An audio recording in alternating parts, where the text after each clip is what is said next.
Hello, and welcome to the 26th Annual Vermont Grazing and Livestock Conference. I'd like to take a moment to thank our sponsors, to bring special attention to the National Grazing Lands Coalition, Food Animal Concerns Trust, Morrison's Custom Feeds, Rural Vermont, and the Vermont Agency of Agriculture, Food, and Markets. Please visit all of our sponsors' virtual booths for more information about their work. I'd also like to thank our partners. They help make our work possible throughout the year. The National Institute of Food and Agriculture, United States Department of Agriculture, Cedar Tree Foundation, and the Forrest C. and Francis H. Latner Foundation.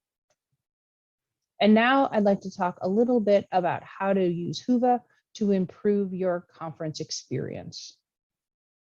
During the sessions, we will take Q&A from the audience. You will submit your Q&A questions under the Q&A tab to the right of the session recording. If you blow the session recording up to full screen, you will lose the tabs to your right. So just remember that you'll have to minimize them, the screen, when you have a question in order to put your question in the Q&A tab. You can also see other attendees' questions. This allows the upvoting of questions to increase the likelihood that they will get asked and answered. There is a chat tab here. This is for you and other attendees to share your wisdom. We will also use it to post resources from the presentations. And you will also find the live captioning link here in the chat tab. For the live captioning of each session, you will cut and paste that link into a new browser window. Please use Google Chrome as your browser. There's also a polls tab and a community board tab. The polls tab will help you provide feedback to the presenters. And the community board will allow you to connect with other attendees. There are a number of networking features within Whova that helps you connect to other attendees. One new feature is the speed networking sessions. We will be hosting one speed networking session on the 22nd from 11:30 to 12:30. This is an opportunity for farmers to sit together and chat at a virtual table. Every 10 minutes, you will be shuffled to a new virtual table, but you'll have a chance to introduce yourself and say hello to new and old friends. You can also email, text, or video call other attendees. You can do this for the next 6 months. For the next 6 months, you can host a virtual meetup or create a discussion group on topics of your choice. Again, please use Google Chrome as your browser, and you have this capability for the next 6 months. Did I mention that you can host a virtual meetup or start a topic discussion group? So this is under your community tab on the left. And there are a number of features where you can start to network with people who have similar questions to your questions. Thank you for participating and spending the time with us for the 26th Annual Vermont Grazing and Livestock Conference. I hope you enjoy the content.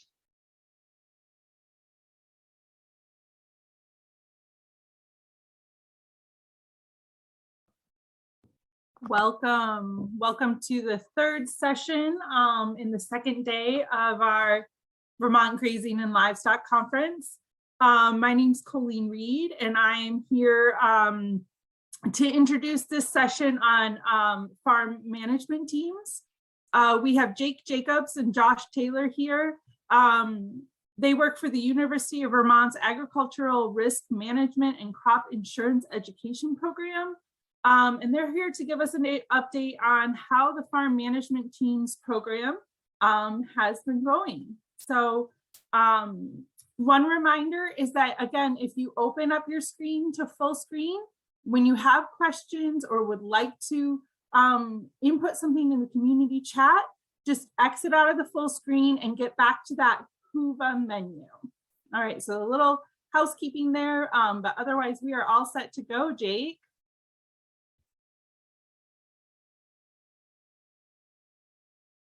Jake, you are on mute. There we go. Thank you. I'm going to go ahead and share my screen, and I will be gabbing while we're doing our conversation.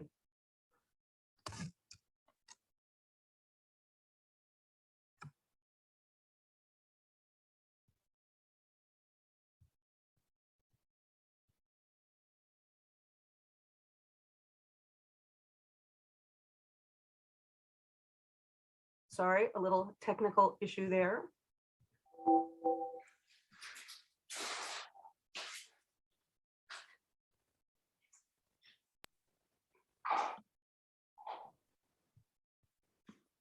Right, I have someone else's screen.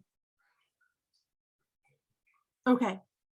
It does look like you aren't sharing screen with us anymore. So maybe try that piece of it again.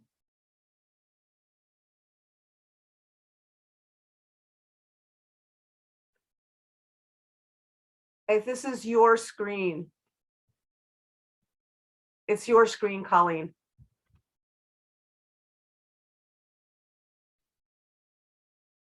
So I am not currently sharing screen. When I click on share screen,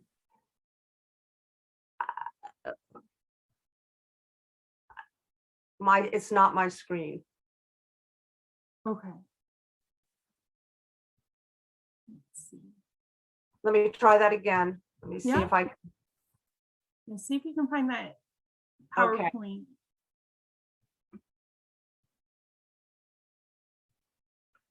Now I think we're in business. Yeah, yeah.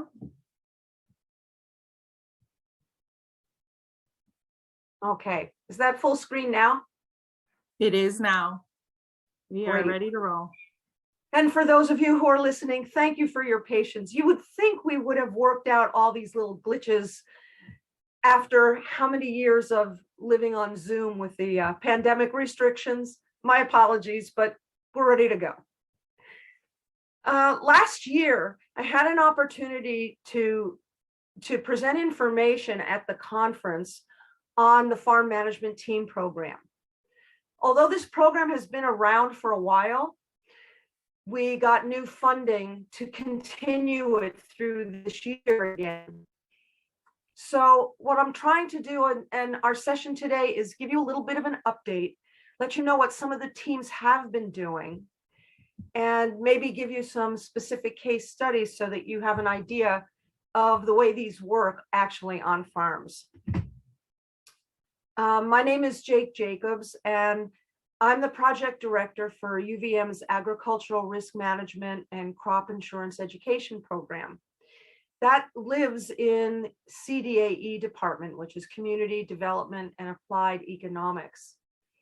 And my colleague, Josh Taylor, who is also on this call, works with me, and we both do outreach education related to this. We're both facilitators, as well as there are a few other facilitators as well, but we're the two who are doing most of the farm work on this program.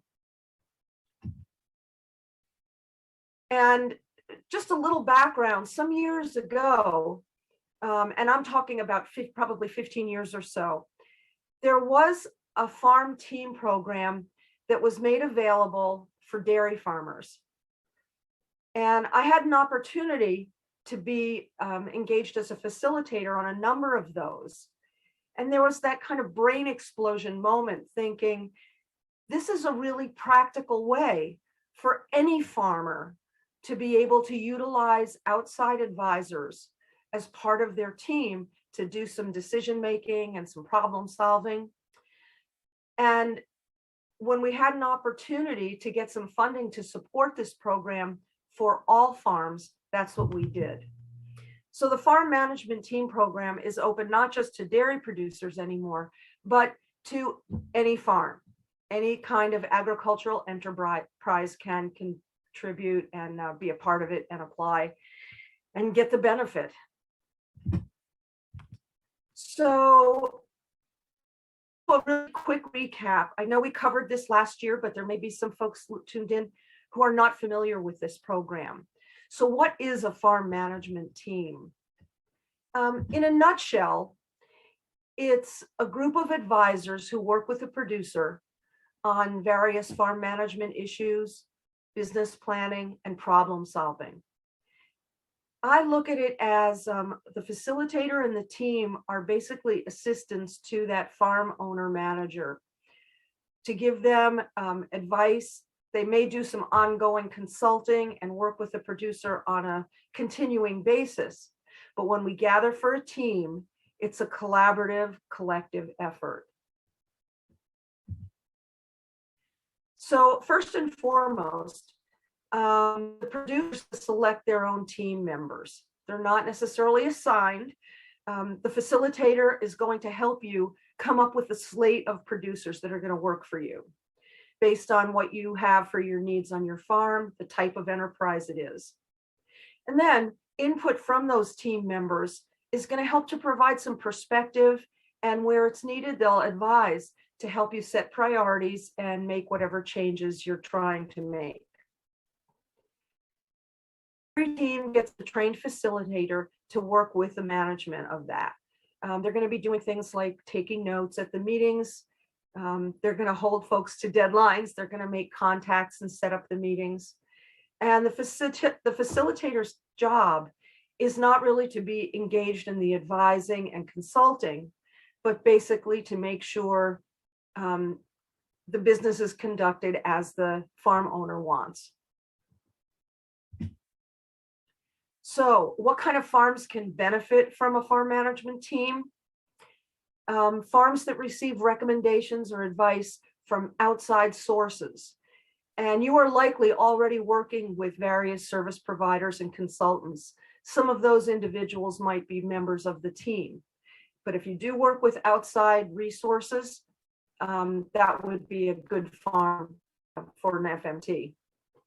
If you're trying to implement best agricultural practices, if you are striving to improve the productivity on your farm, improve efficiency, profitability, which we're all hoping to get, improving soil and water quality, and any conservation practices. Many of the teams have somebody who is conservation oriented, maybe somebody from NRCS or NRCD, as an ongoing team member. Sometimes those individuals are brought in for consultations. And if you could benefit from learning about some of the programs available to choose best options for outside supports, maybe financial management, conservation practices, funding sources, crop insurance, and disaster assistance. If you are considering changes to your operation, maybe you're planning on diversifying or doing some kind of an expansion. If you're looking at farm transition or succession planning, and any other modifications that would require significant capital, those would definitely be suitable candidates for FMTs. And if you're looking just to take a more comprehensive approach to managing the farm enterprise, an FMT can really help with that overview and get you all the dimensions that need to be considered at one table. I look at this program kind of like your administrative assistant. It's your farm assistant who's going to help you coordinate all of these various consulting and advising services as you need them. So before we get into some specific examples of active teams, I'm just wondering if anybody has any questions generically about farm management teams. Please feel free. I can't see any questions, but I'm sure that Josh or someone else can intervene if anything comes up. I have no problem with an interruption if it's pertinent, and we'll have time for questions at the end as well. If there's nothing at this moment, here's what I'd like to do. I'm going to shift into active teams. And this is really just a window view at one particular time, kind of a snapshot of who was on a team and what their issues were that they wanted the team to look at. So we're going to go through a few different types of farm enterprises, look at the team members. In some cases, there will be additional consultants who are engaged. We'll take a look at the main issues that they wanted addressed at that moment in time. And I'll try to give you some idea of how those challenges were resolved. Also, all of these farms are anonymous.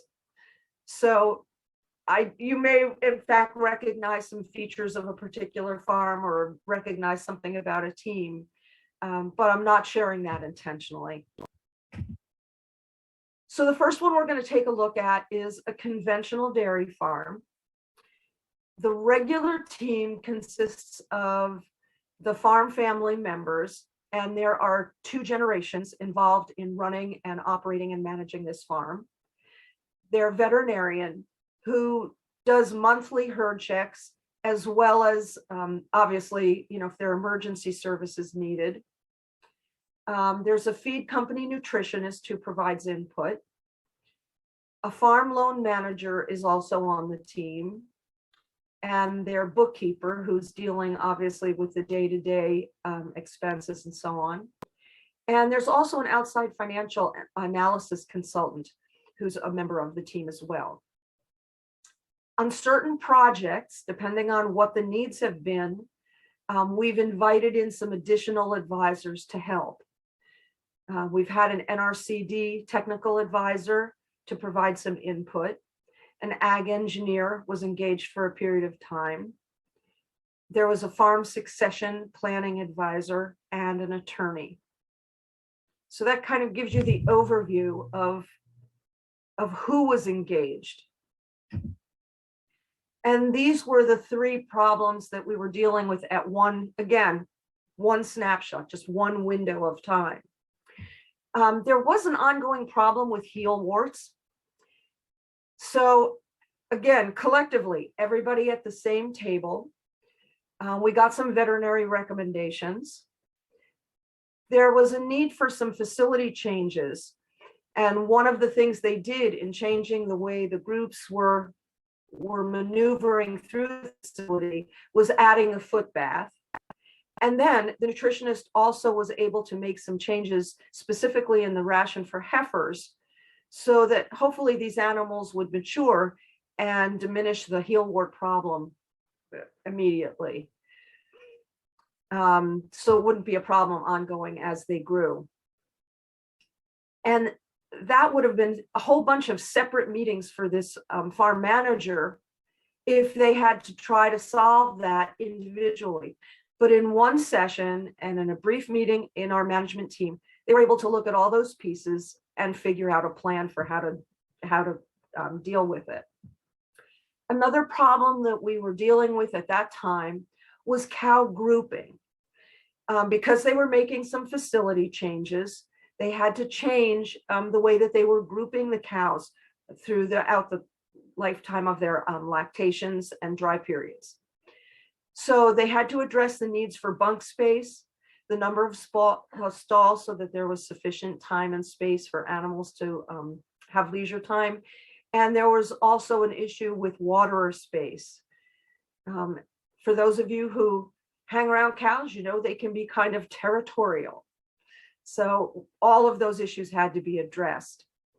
They also wanted to incorporate a new space within the groupings for treatments so that they could install some headlocks and be able to easily handle cows for what they needed to do. And it also required ration changes. And again, with everyone sitting at the table, they were able to make those changes and come up with a plan for how to deal with them. As I mentioned, this is a 2-generation active farm, and they are looking at farm succession planning. It doesn't happen in one fell swoop. But as most of you have already considered, you're either going to have a farm transition plan or someone else is going to do it for you, because none of us are getting out of this alive. It's a horrible way to view it maybe, but it's the reality. When you have a farm enterprise, how the farm is going to carry on in the principal owner's absence, whether it's short-term or long-term, that has to be addressed. So this farm family was starting to look at farm succession planning. And outside of the actual team meeting, they worked with some other consultants who could get some information to them, and then with an attorney, so they could build in a step plan for farm succession that would take place over the course of 10 to 30 years. So any questions about that particular farm? And we're happy to answer as we go, or I'll continue with the next operation.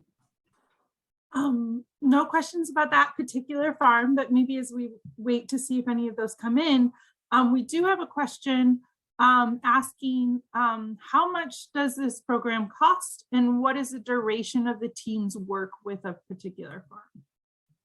Great question. The cost to the farmer is zero. And that's why we pursued grant funds for this. It doesn't cost the farmer anything to enroll, and it doesn't cost them anything to participate. On occasion, if we have some additional advisor or consultant fees, we're paying for that out of the grant as well. The duration, we like people to commit.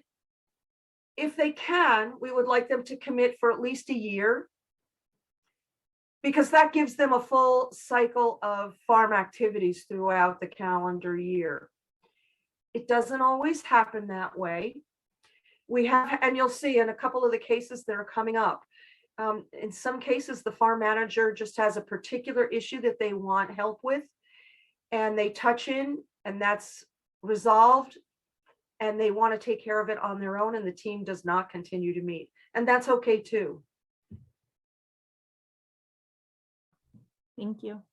Okay, I'll move on to the next case study. Again, I'm going to stick with dairy for the moment. This is an organic dairy farm, a little different situation.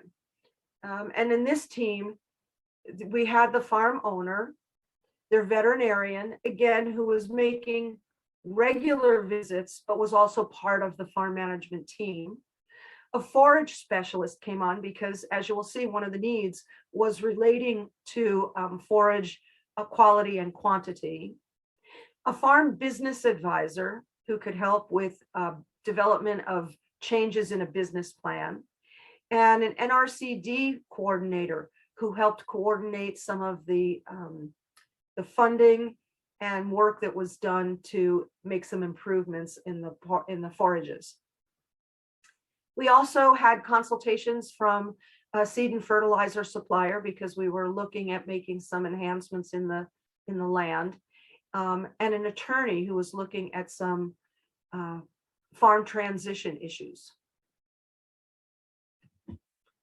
So the main issues that came up at this particular time, labor was a big issue. It's a family-owned farm. There is an older generation who was looking to transition out of the farm operation. And that was also, the succession planning was kind of an ongoing piece that they needed to be addressing. As you know, with organic operations, there are very strict requirements for pasture access. And they were finding that the cows had a long way to go to truck back from the pastures where they were just to get water up near the barn. Also, pastures and forage land that they were haying had declined over time. So they were needing some information to help them improve the quality and quantity of their pasture and forage land production. And then, as all of those things were being addressed, this little lightning bolt came out of the blue with the Horizon Danone departure from the Northeast region. So these were the issues that the team had to address. part of it was resolved just by getting work started on a farm transition plan, so that the parents' generation would be able to exit, and the farm wouldn't be left, in the lurch and not knowing about ownership needs on that. An extensive program was instituted to improve the quality and quantity of production on all of their hay and pasture land. And they also changed their scheduling so that the cows were out at night, brought in the morning, and in the barn. The cows were actually pretty happy in the summer months to be in the shade and in the cool of the barn. And they also installed a water system so that the cows didn't have to come back to the barn for water every time. So in a nutshell, that's kind of how the team was functioning. Obviously, some of this is in the works. The farm ownership transition I would just say it's in the works at this point. Sometimes starting that conversation is hard, but they're working on it. For those of you who tuned in this morning to Elaine Frace's presentation, she was talking about these transitions, and I would say she's a great resource. So we may refer her for that team. The next farm I want to take a look at is a diversified farm, and they have vegetables and have been selling through CSAs. They also have flowers, they have some meat, they raise pigs, and they also have chickens for meat as well as eggs. And the regular team consists of the farm owner. There's also an agronomist on the team. There's an agricultural business advisor and an organic farm advisor, because the farm manager is thinking about transitioning all of the farm to organic. Part of it is now, but they needed some assistance with that transition. We also had a vegetable berry specialist who consulted, and an ag engineer. And the issues that we were looking at, again, through this one window of time, an issue of farm management labor. And I want to hold on that for just a second. This is something that we've seen not very uncommonly, especially on smaller farms, where the farm is doing their job.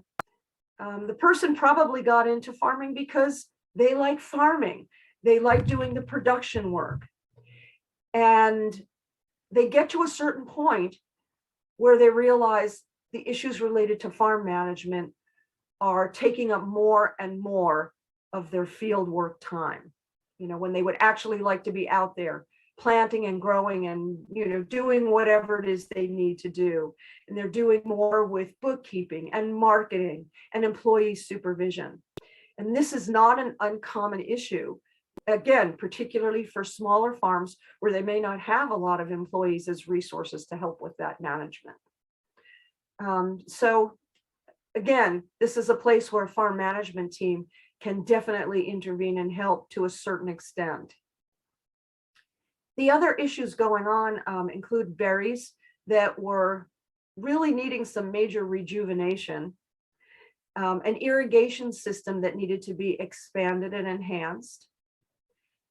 They had a small facility available for wash pack and for starting their plants in the spring, but because of the growth over time, it just wasn't adequate. So they were looking at actually trying to build a new facility or expand what they had. They needed some assistance with that. And also marketing was changing. They were finding that the labor for CSAs was taking up a lot of time, and they preferred the wholesale work because, again, they didn't really have enough labor to adequately cover all the customer service that was required to maintain those CSAs. So those were the issues that this team took on.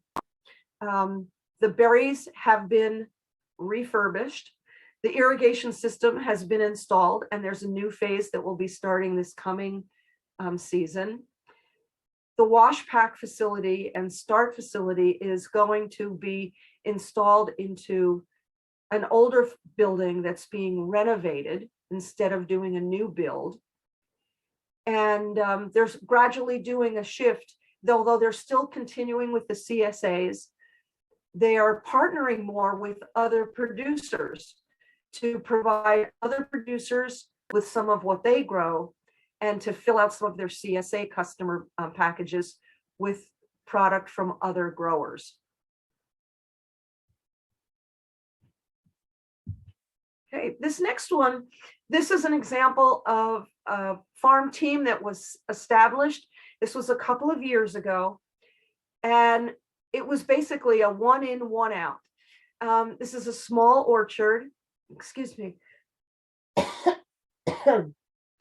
It's a small orchard, and the orchard owner was looking to assess their business. They had some additional land that they had cleared and were looking to just expand the orchard a little bit and wanted to bring on some new varieties. But they also wanted to evaluate their business and see if they could make some changes to their business plan. So for expanding the orchard and looking at varieties and production practices, they got the assistance that they needed. They also had learned about the NIFA system when they attended one of the Apple conferences. That's the Network for Environment and Weather Applications. It's housed at Cornell, and they collect weather data through stations that are located around the region. And basically, it gives real-time weather data information to producers, so they can make they can use it as a production tool when they know they have to get out there and maybe do something for an early frost or make some forecasts about integrated pest management. So they did get involved with that system, and it was again, the orchard specialist who helped them with that.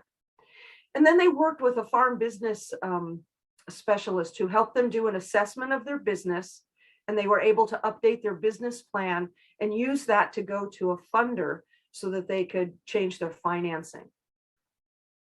That's a perfect example of a farm that touched in. They had a farm team and they used it, and we've touched in with them, and they ended their relationship with their team when they got their stuff sorted out over a course of a couple of months. The next one I want to take a quick look at is a bee farm. This was another situation where the owners, managers preferred to make the contacts themselves and do this directly. So they came to the farm team program, and we basically did a lot of problem solving in that early stage. A team that we would bring together would have included all of the people on this list. And they basically preferred to make their contacts directly and independently. There was a sustainable ag and pasture technician who came and advised them. They also worked with an ag business advisor who was also able to refer them for marketing, and they were looking to expand their market, so that a restaurant purveyor was involved in this team. They worked with an ag engineer as well as a legal advisor. And these were the issues that they were trying to focus on. They wanted to do some pasture improvement, so they got that assistance. They wanted to add a winter feeding pad, and they also wanted to have a bedded pack for a winter area. And again, they got the technical assistance they needed, and they went ahead and did that. One of their interests for marketing was to expand their direct markets into markets that were not close to Vermont. So because they had a very active business and were able to ship their meat. So that's why they got some other marketing people involved in that. And they had adult children who were not interested in taking over the farm. So they needed to talk with somebody about succession planning outside their family. So those are the cases that I thought we would take a quick look at. If you are interested in some more information on this program, as I say, there's no cost. It's pretty easy. If you go to the UVM Agrisk website, and the address is on your screen right now, you can apply online, or you can download the application and mail it in. And then in our initial meeting, we'll do intake and figure out what your needs are, how to assemble a team, and we'll move forward from there. If you go to the website, and again, there's the address at the top of the screen, this is what it looks like when you first go to that website. And if you notice on the right, there is a news and events section. When I get new announcements from USDA or from some other programs that are specifically for producers, maybe some new resources or information, that's usually where it goes. So if you stop into the site on occasion, you'll find that information. And it's changing as news releases come up and as programs change. But if you scroll down a little bit, you'll see a big green button. If you click on that, it's going to take you to another page where farmers are being profiled. Doesn't mean it in the bad legal way.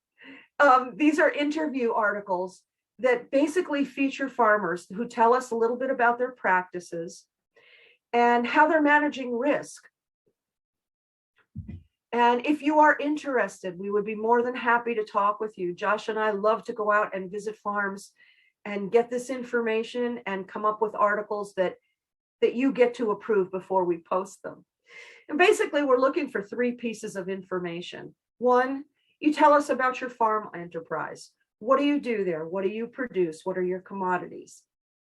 The second area is, what do you see as the greatest risk to your farm business? Is it production risk? There have definitely been some climate changes that have really impacted production. None of us are quite ready to grow, bananas, but we know that climate changes are happening. So what are those greatest risks? And then finally, how do you manage them? How do you manage those risks? How do you mediate the impacts on your enterprise? And what we find consistently, Vermont and New England farmers are very smart and resourceful. And they're solving problems, not necessarily by using USDA programs like crop insurance. Maybe they're diversifying. Maybe they're vertically integrating. Farmers are telling us ways that are working. So if you would be interested, shoot me an email and we'll be happy to connect with you. And we'll also provide you with a small stipend for your time. Jake, So, we've got a question in the chat. Sure. Are there any types of farms or size of farms that the teams won't work with or are inappropriate for? No, that's a good question too. But there is none. If you have a farm, you're eligible, because every farm owner or farm manager is going to be dealing with a variety of problems, and a lot of outside resources may be able to assist them. So there's no type of enterprise and no size of enterprise that would be restricted. That's a good question. Thank you. So regarding getting access to those farm teams, just below that, the green button on your screen that takes you to those profiles is a drop-down menu. When you click on farm management teams, it's going to give you choices to select. You can get some information. You can get a downloadable application that you can fill out and mail in, or you can just fill it out online. So it's pretty easy. And again, there's no cost. You will normally get a response within 48 hours. So hopefully that makes it pretty streamlined for you to get engaged And then it's up to you and the facilitator to figure out, how do we get this team going? If you scroll down that list a little bit further, I want to just bring your focus to another resource that I encourage every farm to tap into at least once a year. And that's the new USDA risk management checklist. This is what it looks like. An online version is available through the Penn State Extension website. This is a USDA document. And on the UVM Agris website, there's a PDF version available. So when you click on the website, you can download that directly from there, or you can go to Penn State Extension and find it. It's a fairly long document because it covers every aspect of your farm enterprise. And it's a checklist for you. You don't send it to anybody. You can bring it to a farm business analyst to help you go through it, or any of your advisors. But I encourage people to go through this maybe annually. Maybe there are no changes. Maybe you're finding that everything is running beautifully. But every now and then, when you take that overall view of your farm, you'll find a piece here or there that you want to do something about, or it brings your attention to something that you hadn't really thought about. So again, I would encourage you to tap into that or any of the other resources on the website. It's a good process to go through, at least as an annual review. Another new link, and this is in the news and events section of that website. There's a new video series, and I mean brand new. It was just posted the end of November of 2021. And it's building your networks. The original target audience was new and early stage farmers. But for a lot of producers who have not been engaged with many of the USDA and other public programs, it's pretty informative. And it gives you an overview of how to manage risk on new farms, and really any farm. It covers the topics that are covered in that risk management checklist guide. But there are also short sections on all of the USDA programs that you might be interested in. There are a few on NRCS, a few on FSA. There's one on the Risk Management Agency, RMA. And I would encourage you, click on that, watch some of these short ones. The longest one is only about 8.5 minutes. And if you're interested in reviewing it, I believe it's added to the sponsor website. So if you go to the UVM Agricultural Risk Management sponsor site on HUVA, you can check out the Managing Risks slide, excuse me, the video. So those are some of the resources on the website. And if you have any questions that we haven't touched on. Oh, you see all the hands up. People are dying to get information. You're right, Jake. We've got a couple questions here. Okay, shoot. I'm going to leave this contact information up. And Josh, go ahead. What do you have for questions? Great. A couple follow-ups from Bruce Hennessy from earlier. I don't think we've addressed this one yet. What's the best time of year to apply? And is there a limit to farms per year in the program? We probably have about, off the top of my head, I'd say we have 7 openings right now. There is no set time of year. It's whatever works for the farmer. When your facilitator contacts you and says, we tentatively have a meeting scheduled for your team to meet on, X date, it's coming up in a couple of weeks, and the farmer is swamped and too busy, then they say no. It's all in the hands of the producer. So then the facilitator is going to get back to the team and say, this farmer doesn't have time right now. We're going to get back to you when they're ready to meet.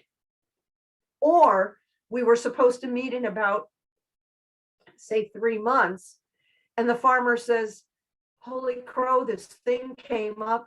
I have to deal with it. I really could use the input. We only met 2 weeks ago, but could we meet again? Sure. No set time of year, and the farmer sets the schedule that's going to work for them.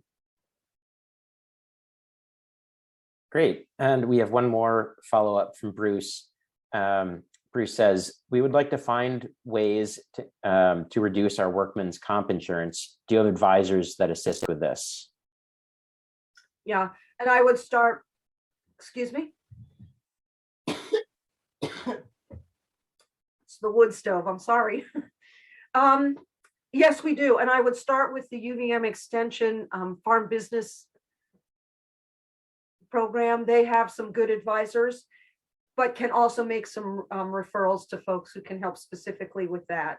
There are also a couple of legal entities that can provide some no-cost legal advice to producers as well. If you are a farm business, you're eligible for those programs as well.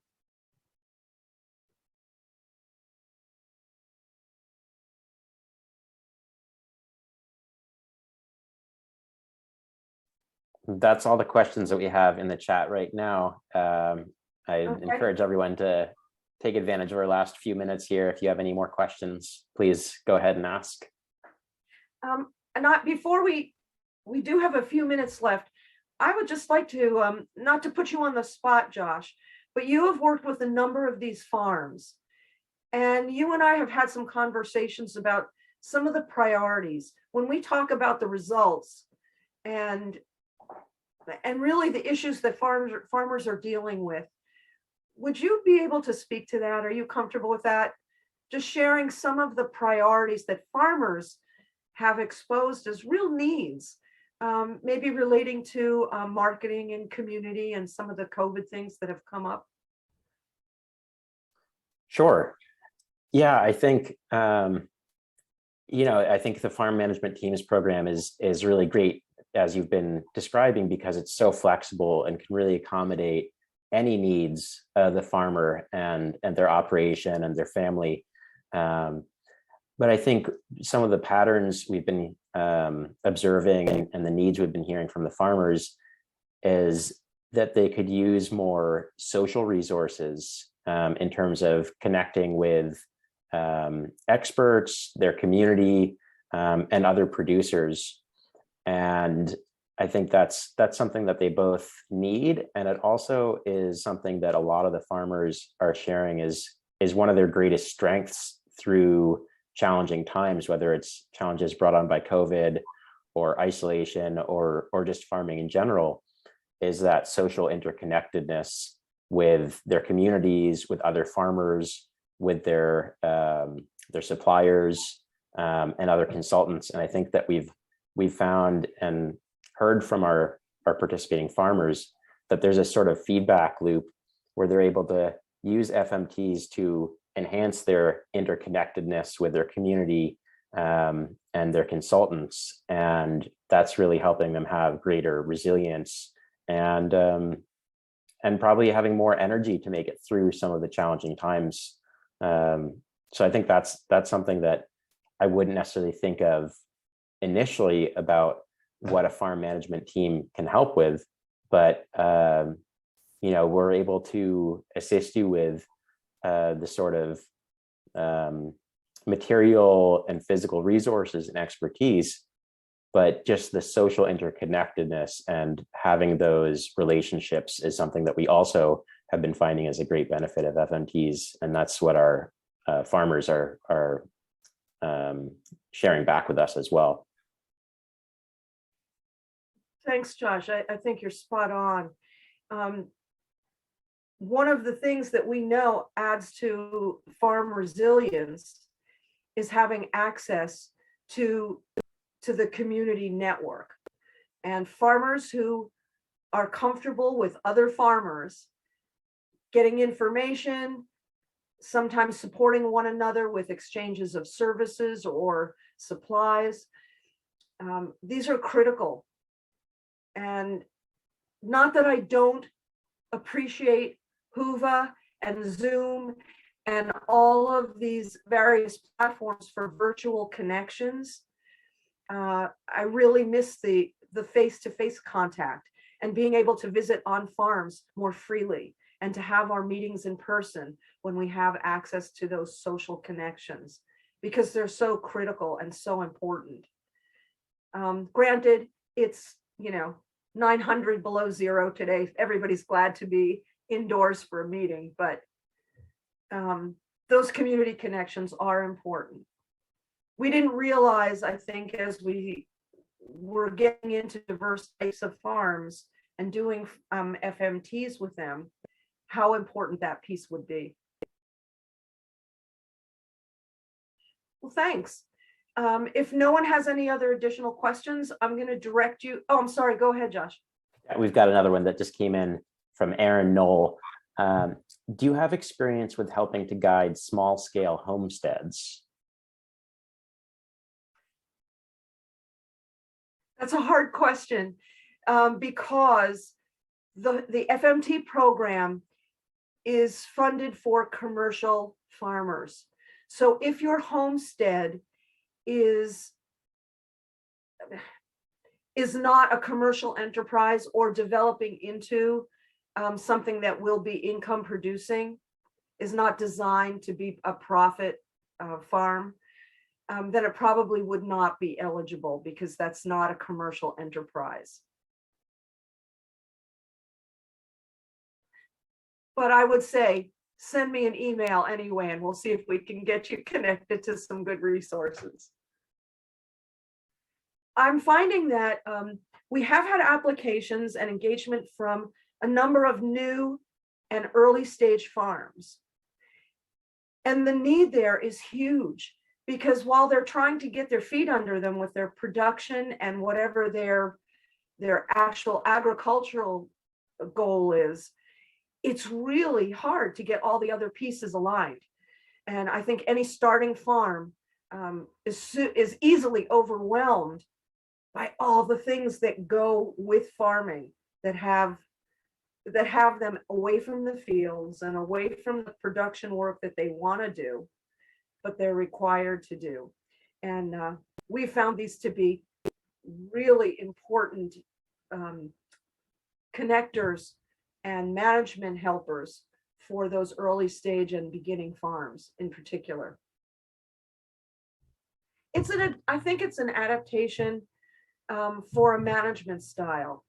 And I really emphasize that if it's a farm that is looking to view their farm in a more cohesive way, that they want all the pieces to fit together, that they want all the tasks, the jobs, the responsibilities, and the burdens to really be addressed as a whole, because ultimately that's what allows your farm to function effectively and efficiently.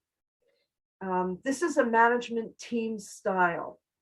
So if you prefer to be at the head of the group and kind of barking out the orders and sending everybody on their way, but everything coming back to you, that's fine if that works for you. But we're finding more and more, if you can rely on a team to do their own pieces and to contribute, and to, in the case of an FMT, to bring in an outside eye to help you get some perspective, it makes a big difference. So if you're ready to take a look at that management style, then this may be something for you to consider.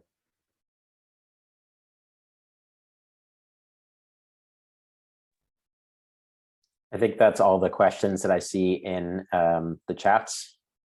Great. Well, what I'm going to encourage folks to do is visit the UVM Agris website, check out some information. There may be something of use to you there. And check out the new video series if you're not familiar with some of those agencies and their services and what they have available, because they also include all the contact information that you need. And also in this platform for this conference, you can message me and I would be more than happy to get back to you and answer your specific individual questions, or to make a referral if that's what you're looking for. Thank you. This is great. I really appreciate the opportunity. And I'll look forward to hearing from some folks, and we'll visit you as soon as we can. Thank you so much, Jake. Oh, excuse me. Thank you, Jake. Thank you, Josh. And everyone out there, the Whova chat does have the link already for you to click on and take a look at those resources. And also the sponsors page that Jake Jacobs has set up could also get you a direct message line to Jake. So thank you so much for joining us. The next session is at 2:30. We're going to be joined by Joshua Faulkner for pasture-related research updates from UVM Extension. All right. Thank you so much. Thank you. Thank you all.